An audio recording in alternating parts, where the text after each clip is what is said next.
HIV/AIDS ini ya, itu kan sampai sekarang katakanlah masih menjadi suatu penyakit yang mungkin belum ada solusi tuntasnya yang bisa menyembuhkan sampai saat ini loh Pak ya. Jadi artinya virus itu sebenarnya yang bisa nyelesain ya tubuh kita sendiri. Di masyarakat itu mungkin ada stigma-stigma nih penyakit mungkin kutukan. Nggak ada obatnya. Untuk kegagalan terapinya juga masih banyak ya, mereka yang mengalami AIDS itu ya, meninggalnya juga statistik itu masih tinggi sekali. Yang sudah dijelaskan tadi bahwa insya Allah ya potensi penyembuhannya asalkan juga dikatakan diimplementasikan dengan cara yang tepat. Assalamualaikum warahmatullahi wabarakatuh. Apa kabar para sahabat Karnus semua?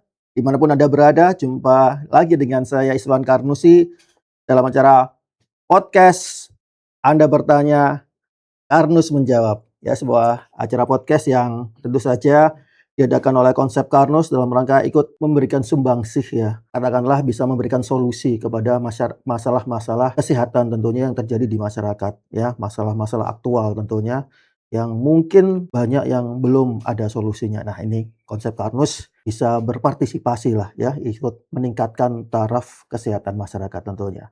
Dan spesial untuk kita menyambut Hari AIDS ya sedunia pada tanggal 1 Desember, maka kita akan spesial mengangkat tema yaitu tentang HIV AIDS spesial. Di tengah kita semua sudah hadir sang founder Konsep Karnus yaitu Bapak Iwan Beni Purwowidodo. Apa kabar Pak Iwan? Baik, alhamdulillah. Luar biasa nih ya. Baik, para sahabat Karnus, kita langsung saja tanya kepada Pak Iwan. Nah ini Pak Iwan, masalah itu ya, masalah HIV/AIDS ini ya, itu kan sampai sekarang katakanlah masih menjadi suatu penyakit yang mungkin belum ada solusi tuntasnya yang bisa menyembuhkannya sampai saat ini loh Pak ya. Sehingga seakan-akan masalah yang sebenarnya banyak Pak penderitanya sampai sekarang itu menderita HIV/AIDS itu ya, dan tingkat untuk kegagalan terapinya juga masih banyak ya, mereka yang mengalami AIDS itu ya, meninggalnya juga statistik itu masih tinggi sekali. Nanti sehingga kadang-kadang di masyarakat itu mungkin ada stigma-stigma nih penyakit mungkin kutukan. Nggak ada obatnya. Dan kemudian negatif juga. Nah, mitos-mitos itu banyak Pak di masyarakat tuh. Mungkin saking karena sampai sekarang juga masih belum ada solusinya ya, solusi tuntasnya sampai sekarang. Ada sih, sudah ada obatnya kan. Nah, ini mungkin ini sahabat Karnus juga kepingin tahu ini sebenarnya bagaimana sih Pak itu katakanlah solusi menurut Konsep Karnus ya, dan mungkin cara pandang Konsep Karnus untuk menyikapi penanganan ya HIV/AIDS ini bagaimana Pak? Sebelum kita bicara tentang AIDS ya, itu coba kita lihat virus yang lebih gampang gitu ya, lebih tidak menyeramkan lah. Contohnya kayak virus flu misalkan. Influenza, oh iya sehari-hari kan juga nggak ada obatnya. Iya ya, obatnya simptomatis Pak, gejala-gejala ya. Ya mungkin sama juga ya. Jadi artinya virus itu sebenarnya yang bisa nyelesain ya tubuh kita sendiri. Artinya virus itu kan dia juga bukan suatu makhluk hidup ya. Gak lengkap hidupnya dia. Dia hanya berupa DNA atau RNA saja yang diselubungi oleh fosfolipid ya, membran lah gitu. Dan beberapa enzim. Harus punya inang lah di situ untuk berkembang. Jadi ini seperti kayak ideologi. Ideologi itu bukan manusia, tapi dia akan bisa menjadi terejawantahkan kalau sudah masuk ke manusia. Nah, gitu. Jadi kalau ideologi kan ideologi ini virus, kan dia bukan manusia. Tapi begitu dia masuk ke manusia, jadilah manusia punya ideologi tersebut. Menggerakkan manusianya ya. Menggerakkan manusia. Bahkan bisa mencilakai manusia juga. Nah, gitu kan. Itu ideologi. Kan sama kayak virus. Artinya yang bisa menyelesaikan siapa? Sebenarnya. Ya, itu tubuh orang itu sendiri. Manusia sendiri kan. Misalkan dia sadar sih. Ternyata ideologinya salah ini. Nggak sesuai dengan aturan Tuhan misalkan. Begitu. Jadi sebenarnya manusia itu sudah diberi skema untuk mempertimbangkan sesuatu. Apakah sel juga sama? Saya yakin sama. Cara konsep sama. Kalau kita bicara kayak bakteri, itu kan secara struktur ya sama kayak sel kan. Bakteri, ya, kapang, kamir misalkan ya. Nah, kan sama kayak sel kita. Artinya sama itu artinya punya komposisi bagi makhluk hidup yang sama. Iya. Ada nukleus, ya kan, ada DNA dan sebagainya, ada ribosom, ada mitokondria, lengkap lah itu. Sama kayak sel kita. Jadi kalau kita bandingkan bakteri dengan sel kita, misalkan tipes misalkan, itu seperti kita berhadapan dengan manusia jahat atau perampok. Kan sama-sama manusianya. Dan kita saat kita mungkin mengalami hal tersebut, kita bisa bela diri. Yang kedua bisa manggil siapa? Manggil polisi kan? Oh iya, iya. Nah, Bala bantuan. bala bantuan kan? Sama juga. Saat ada bakteri masuk ke sel kita, kan kita ini sel kita ini hidup di tubuh kita. Organisasi kan tubuh ini dari sel kan. Pasti nanti ada sistem imun, sel-sel imun. Sistem-sistem ya. Sel imun siapa? Itu sel juga. Kayak manusia dengan di negara kita ya ada tentara, ada polisi begitu. Nah, ini menariknya ini Pak. Ya kalau Bapak menjelaskan seperti itu, lalu kompleksitas yang terjadi pada kasus ini apa ya dibandingkan dengan misalnya yang kasus-kasus yang sederhana tadi itu? Ya, makanya ini buat saya tergelitik untuk menyumbangsi pikiran itu, untuk mengulik gitu loh. Kok aneh itu? Kok aneh itu kan? Jadi kalau kita bicara tentang virus itu mayoritas masuk lewat reseptor. Ya kan? Nah, coba kita langsung aja tanya, kita setting ke ini virus AIDS ya, karena kita bicara tentang AIDS. Kalau sama COVID ya mirip-mirip begini secara strukturnya kan? Ya, sama aja kan? Iya, kayak begitu. Lagi ini RNA ini RNA ini. Sama kayak COVID, kayak flu kan sama juga. Terus lihat samaannya. Nah, dia ini kan masuk lewat, nah ini kan sel. Kan sel, ya kan? Iya. Sel lah. Nah, kemudian ini si virus HIV masuk lewat mana? Nah, ini reseptor CD4. Kalau CD4 otomatis selnya tipenya adalah sel imun. Iya. Gila ini. Ini tentara loh ini. Kan tentara dimasukin ideologi ya. Oh. Wah, pemberontak ini. Oh iya kan, ini tentara nih. Kalau orang sipil ya wajar-wajar aja. Ini tentara kan nggak mudah masuk sana. Iya, betul. Ya tentara itu sudah disetting punya ideologi yang kuat. Nah kan itu kan. Makanya ini saya tergelitik juga sama ucapan Karim Mulis. Itu penemu PCR dan dapat Nobel. Dia menentang hubungan antara HIV dengan AIDS. Nah ini luar biasa loh ini. Selama ini kan AIDS itu kita itu ya pandangan kita adalah terjadinya AIDS itu karena orang itu kena infeksi itu HIV sebelumnya, tidak tertangani. Sistem imunnya kacau semua kan? Betul, jangka panjang nggak tertangani akhirnya manifest dalam bentuk AIDS dengan gitu. Pelemahan sistem imun. Betul. Bagaimana kalau kita lihat orang-orang yang sudah misalkan nih, dia kena diabetes, sudah metabolic syndrome, kemudian luka-lukanya mana-mana, komplikasi gangren sebagainya, itu kan imunnya kalah juga. Tentu saja, benar. Sepsis kan akhirnya. Iya. Banyak infeksi kan? Iya. Ya mirip-mirip begitulah intinya kan? Iya. Iya kan? Iya betul. Ya oke. Nah makanya saya tuh mungkin agak menyetujui ya artinya pendapatnya Karim Mulis itu. Cuman beliau meninggal mendadak tahun 2019. Dia protes tentang COVID setelah itu. Tentang penggunaan PCR dan sebagainya. Saya sempat mengikuti ya. Nah, cuman begini. Jadi menggelitik. Beliau itu adalah seorang ilmuwan. Dan dia penemu PCR. PCR itu ya dia bisa mereplikasi sekuens DNA di kopi-kopi begitu kan.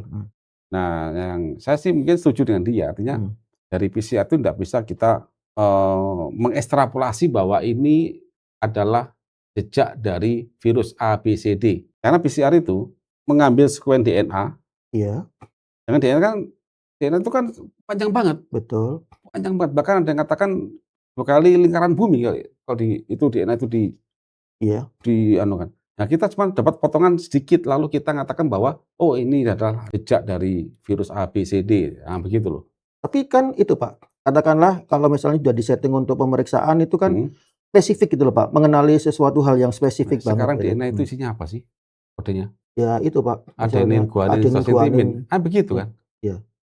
Ini kan hanya masalah urutan. Betul. Urutannya dia. Nah, saya masih nggak masuk dalam logika saya sih. Saya punya 4 bumbu nih. Iya. Ada ayam, kemudian ada bayam, kemudian ada garam, ada nasi. Kalau ketemu ini, pasti pecel. Ya, enggak juga sih ya. Enggak kan? Enggak bisa lah. Kita tahu ini pecel jika apa? Jika lengkap satu piring, kita lihat pecel. Jadi bukan pecel, jadi gado-gado. Ya jadi ketoprak. Iya. Begitu kan? Iya iya. Itu etologinya, Iya. itu PCR. Makanya kan waktu Covid, ingat waktu Covid? Iya. Positif, gak ada Mhm. gejala. Iya iya. Banyak kayak itu? Banyak banyak, Ya Pak, banyak. begitulah kan dicetak, diambil, kemudian di-PCR-kan. Ya tergantung aja kalau saya menemukan 4 urutan, guanin, citosine, timin, oh itu pasti Covid, misalkan gitu. Tentulah. Nah, itu saya sebagai sebagai pemikir ya ini secara pemikir kan semua orang boleh berpikir kan. Nah, sekarang kalau bicara tentang AIDS ya, saya mengamati hampir semua virus itu mirip-mirip masuknya. Gitu ya. Dan saya sedikit artinya setuju dengan Karimulis itu. Iya. HIV masuk ke sel imun melalui reseptor CD4, Iya, ya kan? iya. Nah, kalau masuk sini ya, dia pasti akan membengkak lah, ada kelatin sini tuh. Kemudian diendositosis. Tuh jadinya. Endositosis ya. Kalau gambar ini gambar bukan buatan saya loh ya. Ini jurnal ini. Ini tahun berapa ini? 2023. Nanti bisa cek ya ini ya. Kita cek aja ini. Saya dapat ini. Di gambar ini langsung di bypass nih. Ini masuk ke sini ya. Kemudian diendositosis. Iya. Masuk ke dalam Masuk ya. sel imun tuh ini ya. Iya. Langsung masuk DNA. Masuk DNA. Oke. Di dalam DNA ini virus sudah kebetulan mempunyai suatu enzim reverse transcription, ya kan? Sehingga RNA virus, ingat ini HIV ini adalah RNA ya. Ya. RNA virus. Jadi virus dengan kode RNA, gitu ya. Nah, begitu dia berhasil masuk ke nukleus, kemudian dia direplikasi menjadi DNA. Oleh siapa? Oleh enzim reverse transcription. Ini sudah dibekali virus itu. Kemudian ujuk-ujuk dia langsung merge, langsung nyambung ke DNA induk sel kita. Kemudian direplikasi lah, ditranskripsikan, jadilah virus yang baru. Ini kan cerita yang didapatkan oleh kita.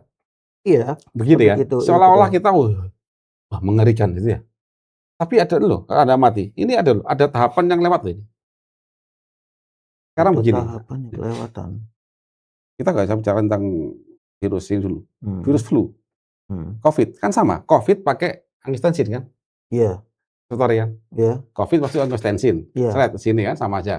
Kemudian ditelan sama sel. Masuk pakai karena di RNA dia. Iya.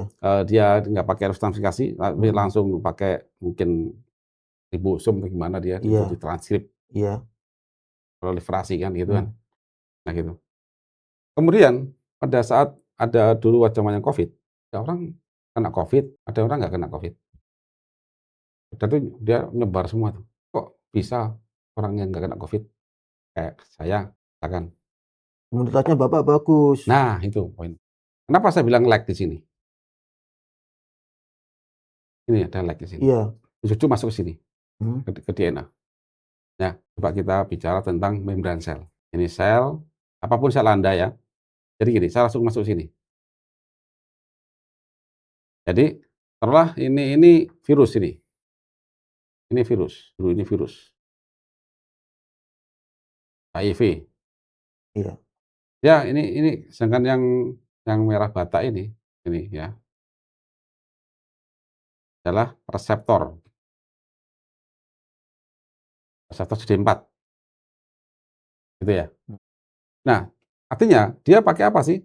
Reseptor mediated endositosis. Jadi dia mengindositosis lewat reseptor. Jika ada sesuatu masuk ke reseptor, ya, kemudian sel kita di sel kita akan bengkak ke dalam, menarik, yang menarik ke dalam, kemudian ditelan nih, jadi begini, sini. Nah kan, akhirnya virus ini akan di dalam ada vesikel. Nah kan, jadi virus itu di sini virusnya. Sedangkan yang ininya, ini membran. Membran dari vesikel itu. Vesikel itu. Jadi sudah dikurung itu. Iya. Dikurung. Kemudian dia pindah, dibawa ketemu sama lisosom. Dikasih ini nanti ya. Dikasih ATP. Nah, plus hidrogen, asam masuk asam. Ya bongko ini, bongko namanya modar itu virusnya. Mati ini langsung kena ini. Destroy dia. Tapi untuk bisa memompa HCl ke dalam vesikel, ini butuh ATP. Yeah. ATP dari mana? Mitokondria. Mitokondria. Mitokondria dapat bahan bakar apa? Asetil-CoA. Dari mana dia? Dari gula, dari asam lemak, kan begitu. Artinya, kalau sel kita, sel tubuh manusia tersebut kuat, dapat makanannya, nggak kena diabetes misalkan, Iya. ya selesai. Tapi kalau ini letoy, nggak punya, nggak ada, Iya. ya hidup virusnya. Hidup virusnya, ya baru masuk ke invasi. Kan sudah menjawab sebenarnya itu, gitu kan. Nah, silakannya lagi, kita nggak pernah bicara ini, tapi kita langsung kasih obat. Iya. Ya kan? Nah, obat yang diberikan apa coba pada pasien HIV/AIDS? Biasanya sih ya itu, antiretroviral itu. Antiretroviral, ARV, ARV iya. kan? Iya. Obatnya kan ARV. Obatnya ARV kan? Iya. Kan ARV.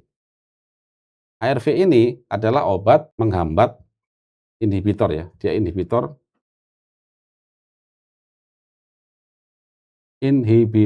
reverse Transkriptase. Kenapa? Ini loh, karena virus HIV itu punya enzim ini. Ini dihambat. Ini dihambat oleh obat HIV kan gitu. Ya kan? Obat HIV begitu kan? Menghambat. Nah, belum saya bahas tentang obat ini, itu ada semacam, nah pada saat virus tadi itu, jadi virus ini ditelan oleh sel, kemudian dihajar oleh hidrogen, maka materi virus ini akan mati, rusak, hancur. Itu hancur kan nanti ya sama sel Ya udah dikeluarin. Iya. Jadi bangkai, jadi fragmen apa Iya. gitu kan. Lagi menarik. Coba kita lihat. Nah, sekarang kita coba ya. Kita cek di sini. Nah, jadi ini DNA ya. DNA-nya di sini. Ini DNA. Ini RNA. Nah, ini RNA ini. RNA ya. Di mana bedanya? Ini. RNA itu ada OH-nya di ribos nomor 2. Kalau DNA, O-nya hilang. Mati.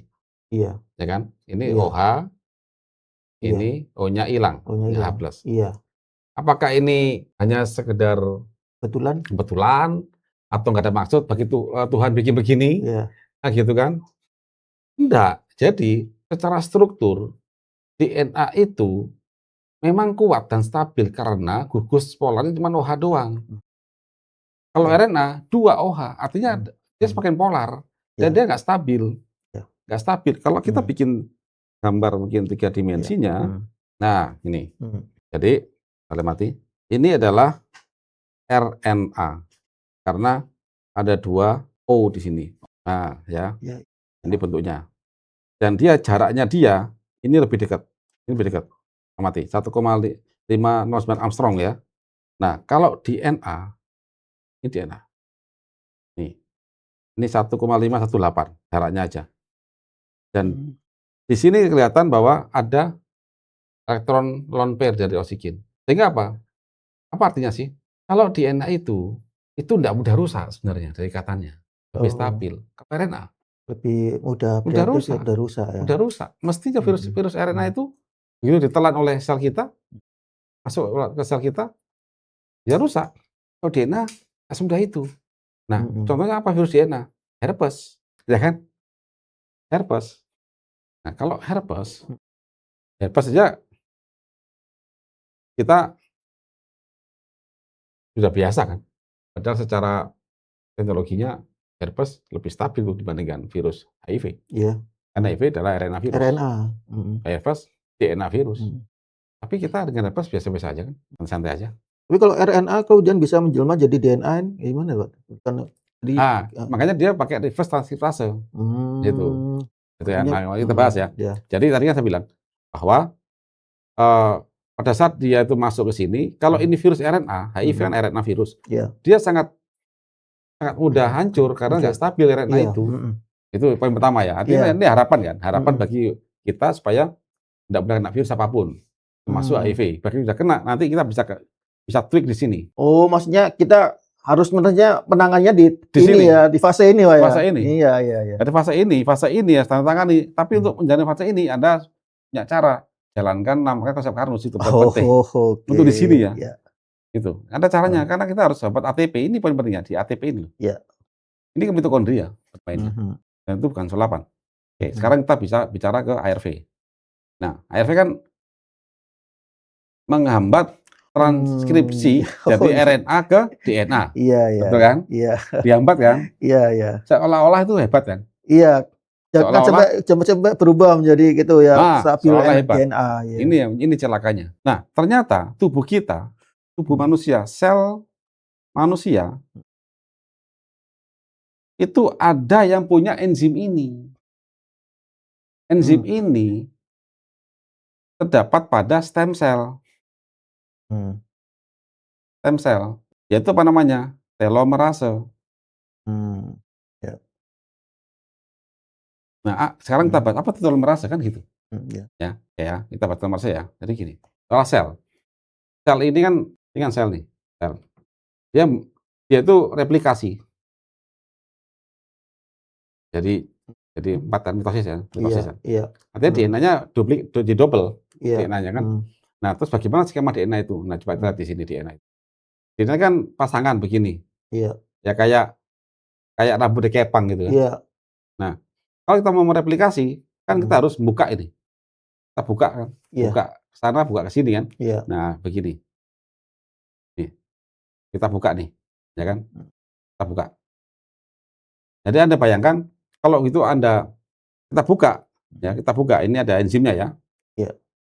Di SSBP ini membuka ini ya. Karena lama ini kan, bayangin ini akan bundeli nggak ini? Kalau dibuka kerak gini, kan pasti akan meluntir. Meluntir kan? Nah, makanya di sini ada enzim topoisomerase nantinya. Topoisomerase itu motong nanti sambung lagi. Nah, tapi bukan poin itu yang paling penting. Sekarang begini. Nah, di ujung kromosom ini nanti ada ujung kromosom ini. Nah, ini. Telomer ya. Ini. Telomer. Iya, ujung. Kanan kiri. Nah, di ujung kromosom ini itu ada suatu kode kalau nggak salah TTA GGG. Jadi ada kode TTA GGG. Nah, gitu. Kodenya begitu. Jadi di sini ada TTA GGG ya gitu di sini ya. Jadi pada saat suatu sel itu membelah diri jadi 2 gini. Telomernya karena pendek.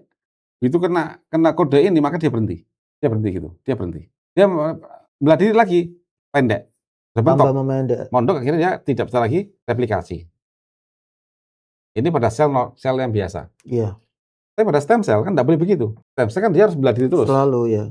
Makanya di sini nanti dikasih telomerase. Telomerase itu awalnya RNA. Jadi kalau kita bicara tentang replikasi DNA itu, mungkin nanti bisa dilihat lagi di pelajaran DNA replikasi ya. Iya.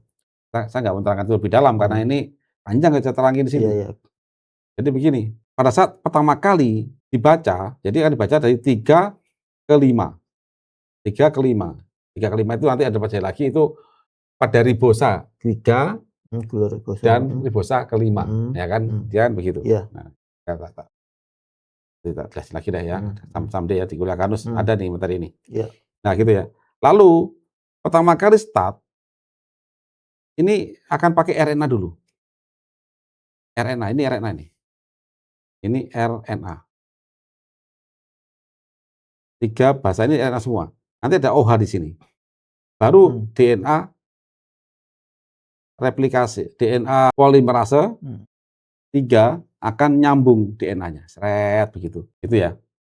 Yang sini pun sama, yang sini. Kalau nanti saya bikin RNA nih. Ini RNA. Gitu ya. Kan nanti sambung DNA lagi sini. Seret gini. Nah, gitu ya. Nah, setelah selesai, maka RNA ini akan dibuang, diganti DNA. Ini DNA. gitu. Ini sama, ingin dibuang, ganti DNA. Cuman DNA polimerase itu butuh gugus 3 OH. Kalau dari sini ini dipotong, ini kan 5 di sini ya, nggak bisa lanjutin dia butuh 3. Makanya nanti ada stem cell dilengkapi sama namanya telomerase. Telomerase dia akan bikin lagi RNA ya dengan kode TTAGGG, maka dia akan memanjangkan lagi telomernya. Gitu. Enzim telomerase ini digunakan untuk apa? Ya, semua stem cell supaya hidup. Ya. Ya kan? Tanpa ada telomerase, maka stem cell nanti begitu belas sekali bisa mati, berhenti. Iya.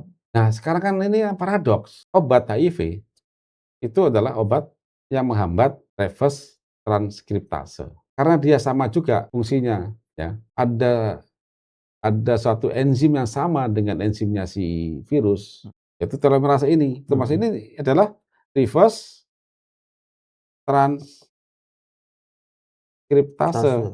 Ini juga akan dihambat oleh obat HIV. Begitu dihambat, bagaimana stem cell-nya? Berhenti. Ya, berhenti. Nah, sekarang cek yang membuat lemah imunnya dia itu kenapa? Sel imunnya, sel T-nya, sel makrofagnya dan sebagainya kan letoy. Iya. Ya kan? Letoy, mati lah gitu akibat virus HIV. Kan bayangin. Padahal sel-sel imun itu dibuat dari mana? Stem cell hematopoietik kan? Betul. Nah, kalau stem cell itu juga dihambat, nggak boleh proliferasi, gimana coba? Ya nggak bisa itu ya, memproduksi sel-sel imun secara adekuat ya. Nggak bisa bikin sel imun, makanya sekarang prediksi saya nih, orang minum obat ini makin hari makin parah. Secara logik aja. Karena bagaimana mungkin ya begini. Kita tentara lemah karena ada suatu sebab. Terus ternyata akmilnya tidak boleh produksi tentara. Iya. Pemerintah tidak boleh menerima rekrutmen tentara baru. Iya. Tentara yang ini nggak kuat sudah. Nggak kuat. Sudah harus akibat musuh. Nah, diobatin. Iya. Obatnya ini adalah menghambat tentara, rekrutmen tentara baru.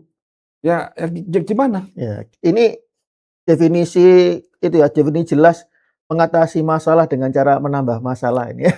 Ini mengatasi masalah dengan menambah banyak masalah. Oh, iya. Masih mending pegadaian. Iya. Masih mending pegadaian. Nah, di situ. Iya. Ya kan? Iya. Setelah kita mengetahui mappingnya begini, kita kan harusnya mulai berpikir nih. Berpikir cerdas kan. Ya kan kasihan kalau misalnya yang kena HIV ini, yang katanya HIV ini akibat kegiatan yang terlarang gitu ya. Kemudian nular ke dirinya, ke anaknya, sebagainya. Iya, mitos Pak ya. Ya misalkan begitu. Kan kasihan ini. Ini nggak tahu apa-apa gitu kan. Terus bagaimana? Makanya kita masih bisa nyegat ini sebenarnya. Saya ingin ngasih kado di tanggal 1 Desember ini, Hari AIDS sedunia. Jangan putus asa. Masih ada skema untuk melawan HIV itu. Dan skema itu sudah ada di dalam sel tubuh kita. Cuman kita ini aja tidak ngerti tentang kebutuhan sel kita. Gitu. Jadi kalau Karnus bagaimana solusinya? Pertama ya, begitu suatu virus itu masuk ke sini. Mau HIV lah, mau COVID, mau apapun lah sudah lah ya. Masuk lewat reseptor. Dan semua virus pakai reseptor pasti. Ya kan? Dia pasti akan ditarik oleh sel kita. Ya kan? Ditelan sama dia. Ditelan itu pasti skema endositosis. Endositosis pasti akan ketemu sama hidrogen ini. Ada vesikel, butuh ATP, ingat ATP, adenosin trifosfat. Dan itu hanya akan dihasilkan jika sel Anda itu mampu memetabolisme gula, asam lemak secara benar. Yang kedua, jangan bebani lagi dengan hal-hal konyol. Apa maksudnya? Makrofag suruh memadamkan oksidasi parsial di darah akibat tubuh dia nggak mampu memecah lemak. Nggak mampu merubah VLDL jadi LDL jadi LDL. Proses pembentukan plak ini ya. Nah, itu. Kan makrofag kan jadi pemadam itu. Alih-alih dia melawan virus dan sebagainya. Ngurusi hal lain jadi. Ngurusi hal lain dia ngurusin.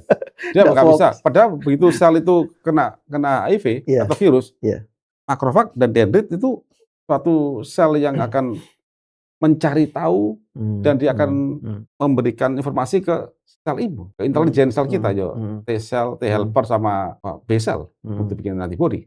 Jangan sampai Anda menetralkan asam lambung. Hanya 2 pentingnya itu.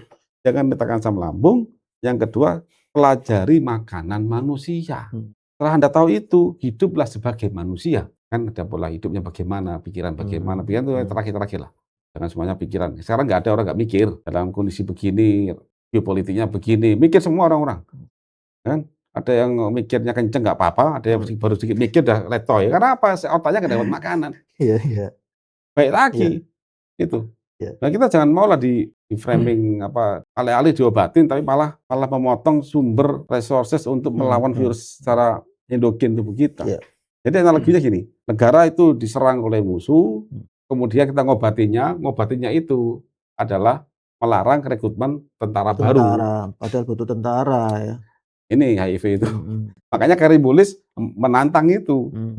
Setelah saya timang, kacau juga ini temanya. Nggak masuk akal kan? Tapi dengan terobosan ya, bahwa itu dengan penerapan konsep Karnos yang diharapkan bisa sangat membantu dalam skema penanganan ini ya, HIV ini ya, infeksi akibat HIV ini sebenarnya kalau menurut Bapak, ini kita fokus untuk penerapan konsep Karnosnya atau ada mungkin kita integrasikan secara medis atau gimana? Baiknya kok. Kalau lihat petanya tadi begitu ya penerapan konsep Karnos itu yang utama. Ya. Nah, sedangkan yang obat-obatan simptomatik, contoh, dia sariawan, dia dikasih obat-obat untuk anti sariawan misalkan. Iya. Ya kita imbangi aja. Jangan sampai ke dalam seperti tadi dikasih. Itu menurut saya loh ya. Tapi kalau dari penjelasan Bapak tadi, karena kita juga kan tadi kan fasenya kalau sedini mungkin diterapkan penerapan konsep kan lebih bagus sebenarnya. Sedangkan kita itu nggak ngerti ya, misalnya faktor resiko tadi bisa ya Bapak melakukan hal terlarang tadi ya. Faktor resiko kita katakanlah kita melakukan itu misalnya. Kan kita itu nggak ngerti kalau sistem imun kita lemah. Biasanya penerapan konsep Karnos itu diterapkan ya jangan nunggu nanti. Jangan. Sekarang juga karena nggak pernah tahu. Nggak pernah tahu. Ya, jangan sampai kita terinfeksi juga. Ya nggak kan tahu. Banyak jalannya, Pak. Contoh, berapa banyak dokter yang kena akibat kena darah misalkan. Betul. Ya kan masa nunggu kita lemah dulu baru kita. Tapi jangan khawatir juga. Pada saat terinfeksi sel tadi, itu dia berhasil nih masuk satu virus lahir 1000 misalkan ya. Iya. Kan dia nanti masuk lagi ke sel yang lain kan? Iya. Sel yang lain. Begitu sel Anda kuat, begitu masuk sel lain di endositosis, diajar sama lisosomnya. Oh, makanya masih mampu. Makanya kan ada orang kena katanya gini, kena virus sekarang, AIDS-nya 30 tahun lagi. Ya selama 30 tahun nih ngapain aja? Kan gitu kan. Apakah hanya peran virus? Enggak juga saya kira itu banyak faktor kayak hidupmu gimana. Itu lama sekali loh. Kena sekarang nanti kena AIDS-nya 10 tahun, 14 tahun. Ini kan kayak diabetes. Jadi katakanlah infeksinya virusnya masih hidup tapi dia nggak bisa berbuat apa-apa terhadap tubuh kita ya. Iya, artinya kayak herpes. Apakah dia bisa dibunuh? Iya. Ya enggak. Yang kayak ideologi. Orang sudah sadar dari ideologinya dia. Apakah masih ingat ideologi dia? Masih ingat. Masih ingat. Jadi timbulnya pada saat sistem imun tubuh kita menurun. Betul. Dia muncul. Saat dia galau. Keluar. Ya, galau dalam arti sel itu adalah metabolisme di tingkat sel. Ini yang harus sampai kita galau di situ. Ya. Artinya bahkan di sini di udara kita ini kan apakah ada makhluk tanpa ada satu lingkungan tanpa virus? Oh iya, virus itu Pak di mana-mana. Bakteri di mana-mana. Ada di mana-mana. Terus kok kita masih bisa hidup? Kita punya sistem yang canggih Pak Tia. Kenapa nggak kita utamakan itu? Iya. Nah, tapi untuk tahu hal tersebut Anda butuh ilmu. Nah, itu. Anda butuh ilmu. Jadi Bapak Ibu yang sekarang berperang lawan virus, ingat Anda butuh ilmu. Udah itu aja. Maka carilah ilmu itu. Nah, kalau Karnos, kami siap membantu. Nah, ini saya bantu edukasinya dan langkah-langkah nyatanya. Nah, nanti Dr. Iswan itu tugasmu sudah itu. Ilmunya ini Pak, ilmu konsep Karnos Pak. Karena apa? Kalau saya bilang ilmunya konsep Karnos karena di luar sana itu banyak ilmu-ilmu dan ternyata membuat kita itu merasanya sudah benar untuk pola hidup sehat. Ternyata dari yang benar itu ternyata tidak benar Pak. Gitu. Banyak. Jadi katakanlah masyarakat yang dengan banyak juga sekarang ini konsep-konsep kesehatan yang kalau saya bilang konteksnya konsep Karnos ini kan itu Pak, kita mengembalikan kepada kondisi fisiologis atau berdasarkan algoritma sang pencipta. Ya. Itu nggak ada yang lebih bagus ya. Karena kalau menurut manusia Pak, dari manusia itu banyak kan juga ternyata banyak-banyak sifatnya manipulatif dan tidak sesuai dengan algoritma sang pencipta. Teorinya, konsepnya maunya hidup sehat, ternyata langkahnya salah. Dan kalau saya sih, kita ya, sahabat Karnos yang sudah mengenal konsep Karnos, ya mari kita perdalam ya pengetahuan kita tentang konsep Karnus, dan yang lebih penting setelah tahu lebih dalam menambah keyakinan dan kemantapan kita untuk menerapkan ini Pak konsep Karnus. Iya.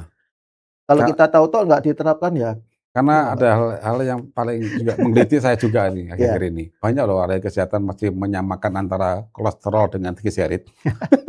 Yang Itu ngomong aja ada juga yang di ngomong itu YouTube. loh Pak, yang ngomong Hah? tenaga kesehatan Pak ya. Lah iya. Ya sejawat-sejawat gitu Iya, ya. menyamakan. Kadang masih tergelincir menyamakan. Dan itu beda makhluk itu. Iya. Nah kalau kita itu aja masih menyamakan, ya gimana kita membaca tadi kayak DNA polimerase 3, DNA polimerase 1, topoisomerase, Oke. telomers, dan sebagainya. Wah pusing pala. Karena itu harus khatam dulu situ, baru kita masuk ke Oke, dalam. luar biasa. Pak Iwan, ini karena kita itu ya, ada para pemirsa ini ada juga pertanyaan yang udah masuk nih. Mungkin Ya, bisa saya baca ya Pak ya. Pertanyaan sudah masuk. Ini banyak juga nih, saya pilih dulu ya untuk para sahabat Karnus. Nah, ini ya Pak. Kalau tadi berbicara tentang tadi yang dijelaskan Bapak, itu seakan-akan kan kita itu ya mendapatkan suatu harapan ya, suatu harapan bagaimana kita itu bisa sebenarnya mengatasi masalah HIV ini ya, yang selama ini dianggap masih belum ada solusi tuntasnya Pak, masih belum bisa diobati ya. Jadi katakan kalau kita nggak dengarkan beritanya, itu sebenarnya peristiwanya, kasusnya masih banyak, cuma kadang kan kita itu sudah itu nggak ada hmm, obatnya. Jadi kalau misalnya mereka yang terkena katakanlah HIV, apalagi misalnya ya, kemudian akhirnya menjurus ke AIDS, ya sudah nasib, tinggal tunggu ya. aja nasibnya. Nah ini kalau menurut Bapak, dengan tadi pemaparan Bapak, maka mungkin Bapak bisa katakanlah bisa memberikan kepada kita semua potensi penyembuhan bagi mereka-mereka yang sudah menderita penyakit HIV ini bagaimana Pak dengan penerapan konsep Karnus ini? Kalau bicara potensi ya Iya Pak, Pak. sangat besar saya lihat. Hmm, Tapi ya tadi jangan mulai Anda pikirkan penggunaan reverse transkriptase inhibitor. mhm, Itu mulai tapering off. Karena gitu ya? jangan sampai kita ini Hmm, mau membunuh tentara musuh, tapi tentara kita nggak boleh tumbuh. Stem sel untuk bikin tentara baru itu mhm, di-cut sama obat itu. Ini kan malakama. iya, Kita fokusnya adalah kita cegat. Saat virus tadi itu ada dalam tubuh Anda, dia akan mhm, berusaha menginfeksi sel mhm, yang lain yang belum kena. Saat dia menginfeksi sel yang lain, mhm, kan skemanya kan tadi saya jelasin, iya, endositosis. mhm, Kemudian dia masuk ke jadi klatrin di vesikel mhm, dikasih dibunuh oleh mhm, hidrogen kan, H+ iya, ini. Asam mhm, banget tuh. Pecah dia rusak. Apalagi itu mhm, RNA. Tadi udah saya gambarkan RNA dengan DNA mhm, stabil mana? Stabil DNA. mhm, Untungnya HIV itu RNA virus. Itu dia selesai di situ ya udah nggak jadi infeksi kan. Kalimunya T helper-nya jalan. mhm, T helper tuh apa sih fungsinya T helper? Kan dia mendapat informasi dari mhm, dendrit, ya kan APC kan, iya, antigen presenting cells. betul, Kemudian dia iya, ngasih tahu ke B cell mhm, intelijen, ini ada musuh ini gini-gini, iya, bikin antibody begitu. mhm, Itu tugasnya T helper, CD4 itu. Nah, oke, akhirnya dia bisa jalan lagi untuk mhm, mencari, memburu, akhirnya selesai. Sama kayak kita menghadapi iya, virus mhm, RNA yang lain kayak COVID dan sebagainya kan, mhm, oke, begitu. Sampai sekarang nggak ada obatnya COVID. betul, Apalagi HIV begini. Kok iya, HIV malah menghambat sel imunnya ya? Ini kan mhm, seperti orang autoimun, imunnya iya, nggak boleh jalan. oke. Jadi para sahabat Karnus, ya jadi yang sudah dijelaskan tadi bahwa insya Allah ya potensi penyembuhannya asalkan juga dikatakan diimplementasikan dengan cara yang tepat, ya nanti akan dibimbing juga oleh tim daripada Karnus untuk bisa membantu ya masyarakat untuk menangani seperti ini ya. Tentu saja di masa depan mungkin kita lebih serius mungkin itu ya Pak, kita adakan riset khusus ya Pak ya untuk HIV ini ya Pak ya? Ya, meskipun itu bukan concern kita ya, Iya sih. bukan concern kita. Mhm, Cuman kita lihat kan, ya ini mungkin sumbangsi kita aja lah, bahwa dengan penerapan mhm, pemberian makanan sel manusia, dengan makanan di dapur Anda, mhm, dengan tidak menetekan lambung, melapisi lambung, iya, dengan nutrisi mhm, yang tepat, mhm, gitu ya. Itu akan menjadi penyembuhan diri Anda sendiri. oke, Itu bisa kok dari dapur Anda sehat. mhm. Anda hanya butuh ilmu. Makanya kan harus ada cooking class, Lah ada tata itu, cara masak di situ. Dari keseharian Anda itu, Bapak Ibu ya, akan menghasilkan tubuh yang kuat dan terukur. Jangan sampai imun overkuat, bahaya juga. mhm, Imun terlalu kuat, petentang-petenteng imun yang membunuh sel lain, nggak iya, salah. Autoimun nanti dia itu. namanya autoimun itu, nggak Iya, normal juga itu kita ya. kan Mhm, memastikan semua ada mhm, koridornya. oke, Kembalikan ke mungkin hemostasis ya. Ya, Ya. kondisi yang untuk mempertahankan kondisi normalnya lah, Normalnya ya. itu. Oke. Baik, saya satu lagi mungkin ya pertanyaan dari para sahabat Karnus, ini, hubungan ya HIV dengan pencernaan ya. Kalau misalnya kita sudah memperbaiki pencernaan, apakah itu bisa berdampak untuk penyembuhan HIV ini Pak Iwan? Nah ini bagaimana ini pertanyaannya nih? Memperbaiki pencernaan ya. Pencernaan. Mungkin maksudnya Artinya jangan memperbaiki lambung tadi fungsinya mungkin. jangan sampai terkecoh. Perbaiki itu artinya itu memastikan lambung itu berfungsi normal. Lambung itu Normal. harus asam. Asam. Ya pasti dong, pasti akan berdampak pada perbaikan sistem di tubuh kita. Tinggal digabungkan dengan tata cara makan yang benar, Ya, pemilihan makanan yang benar. Benar itu apa artinya? Sesuai dengan kebutuhan sel-sel tubuh kita. Iya. Jangan sampai Anda salah masak, gula merah campur sama Masaknya jagung misalkan, salah, ya. ya, gula sederhana ketemu dengan protein dipanaskan, kan, gitu kan. Jadi Iya. rasi melar misalkan. Iya. Itu jadi masalah. Hmm. Dan lain-lain, creamer misalkan. Iya. Nah, ya salah makan itu. Pemilihan bahan makanan berarti ya Pak ya, Bahan bahan makanan, cara makanan, masak, cara masaknya juga. bener itu harus. Jadi kalau belajar konsep Karnus itu nggak cuma sekedar untuk penyakit HIV, enggak. Ya semuanya. Semuanya ya, karena Akan kena. konsep Karnus itu sangat concern sekali untuk itu Pak ya, bagaimana kita katakan mengkondisikan sistem pencernaan kita ada pada kondisi yang Iya, fisiologis ya, yang fisiologis, normal ya, normal di situ. gitu. Jadi itu harus kombinasi dan makanya kita hadir di sini. Oke, masih ada satu lagi ya pertanyaan ya, bisa nih ya untuk sahabat Karnus. Nah ini ada yang tanya nih, saya juga ini nih pertanyaannya mungkin mereka-mereka yang takut ya dengan HIV sama AIDS ini. Kira-kira Pak, kalau saya sedang ini banyak yang mengalami kondisi atau penderita HIV AIDS ini, kira-kira apa yang harus diperhatikan Pak supaya kondisinya nggak semakin memperberat? Apakah cukup dengan penerapan konsep Karnus saja atau ada lagi saran tambahan supaya mereka bisa katakanlah tidak semakin berat kondisinya gitu Pak? Gimana Pak ini? Ya utamakan penerapan konsep Karnus, 6 langkah konsep Karnus dengan kafah loh ya. 6 langkah loh, 6 langkah.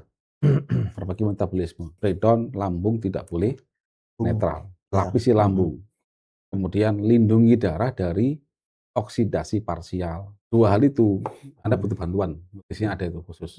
Yang kedua, makan makanan manusia, hindari makan dimodifikasi. Nah 2 hal ini harus ikut tematik cooking class atau ikut panduan BPGK aja. Ini talangin ya ke pasien-pasien. Yang keempat, bakar zat-zatnya nggak kepake, itu butuh kofaktor dengan glikolisis dan sebagainya. Kita oksidasi, gitu kan. Itu ada caranya itu. Lemak-lemak visceral ya. Nanti dibantu dari makanan. Yang kelima, pikiran diatur. Dengan cara apa? Anda pahami tentang kiat penciptaan, tenangan di situ. Iya. Gitu kan. Nah, jadi bisa kalau nggak bisa membuat tenangan ya carilah mungkin psikiater atau hipnoterapi atau apa, ruqyah atau apa, membuat Anda atau datang ke ahli agama untuk membuat ketenangan Anda. Atau Anda meditasi. Bisa. Manajemen Itu stres lah ya. terserah, Manajemen stres ya. Nah, yang keenam, jemur olahraga ringan. Itu wajib. Terapi fisik. Nah, nanti tentunya ini kan nanti akan dipandu kan? Iya. Sesuai dengan kondisi pasien kan? Oke. Ya. Nah ini ya para sahabat Karnus semua, ini maksudnya Pak Iwan tadi, sebenarnya bagi mereka yang sekarang ini sedang diuji, mungkin yang mengalami kondisi seperti ini di luar sana, atau mungkin sekarang ini entah itu keluarganya atau sahabatnya atau apanya yang kebetulan mengikuti ya, menyaksikan podcast ini. Nah itu kalau di konsep Karnus sudah ada programnya, tinggal gampang saja. Bagaimana? Silakan untuk mengikuti program pendampingan ya, pendampingan gaya hidup sehat konsep Karnus ya. Di mana di situ nanti bagi mereka yang sedang mengalami masalah kesehatan seperti ini akan dipandu ya, didampingi dengan para dokter Karnus ya, health advisor dan sebagainya yang sudah berpengalaman untuk menerapkan konsep Karnus sebagai skema penanganan penyakit ya, apapun penyakitnya. Dan di situ nanti ada buku panduannya dan juga aplikasi yang kita gunakan untuk bisa memantau progres dari masing-masing peserta program. Jadi tinggal mengikuti arahan dan nanti akan didampingi, insya Allah kalau memiliki komitmen, kemudian memiliki kesadaran untuk menerapkan ini, hasilnya bisa maksimal ya. Diharapkan juga hasilnya juga optimal tentu saja. Dan bagaimana cara mengikuti untuk programnya?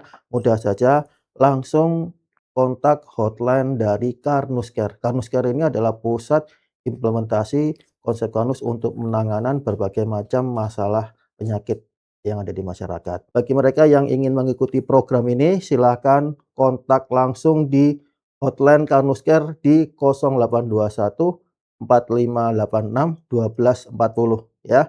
Langsung di situ bisa mencari informasi, kemudian bisa mendaftar untuk sesi konsultasi dan juga langsung mengikuti program tentunya ya, sehingga tinggal ikut praktis dan insya Allah akan memberikan hasil yang maksimal.